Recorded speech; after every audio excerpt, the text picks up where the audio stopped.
বন্ধুরা, কল্পনা করো একটা ছোট ঘটনা কিভাবে ধীরে ধীরে বড় বিস্ফোরণে পরিণত হতে পারে।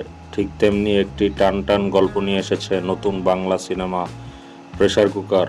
আজকে ভিডিওতে আমরা জানবো এই সিনেমার গল্প, অভিনয় এবং কেন এটা নিয়ে এত আলোচনা হচ্ছে। তাই ভিডিওটা শেষ পর্যন্ত দেখতেই হবে। প্রেসার কুকার পরিচালনা করেছেন জনপ্রিয় নির্মাতা রায়হান রাফি। এই সিনেমায় অভিনয় করেছেন শবনম বুবলী এবং নাজিফা তুষি সহ আরও অনেক পরিচিত অভিনেতা। গল্পটি মূলত কিছু মানুষের জীবনের বিভিন্ন সমস্যা ও সিদ্ধান্তকে কেন্দ্র করে এগোয়।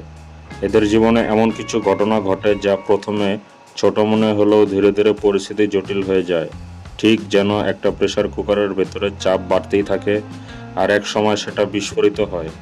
এই সিনেমায় দেখানো হয়েছে মানুষের লোভ, সম্পর্কের টানাপোড়া এবং জীবনের কঠিন বাস্তবতা। অভিনয়ের দিক থেকে শবনম বুবলী ও নাজিফা তুষি খুব ভালো পারফরমেন্স দিয়েছেন, আর পরিচালক রায়হান রাফি তার পরিচিত স্টাইলে গল্পকে খুব টান টান করে তুলেছেন। এই সিনেমা ভাইরাল হওয়ার কয়েকটা কারণ আছে: বাস্তব ধর্মী গল্প, শক্তিশালী অভিনয় এবং দর্শকদের মাধ্যমে তৈরি হওয়া কৌতূহল। অনেকেই বলেছেন সাম্প্রতিক সময়ে এটা বাংলাদেশের অন্যতম ইন্টারেস্টিং থ্রিলার সিনেমা। তাহলে বন্ধুরা, তোমরা কি প্রেসার কুকার সিনেমাটি দেখেছো? দেখে থাকলে কমেন্টে জানাও তোমাদের রিভিউ কেমন লেগেছে।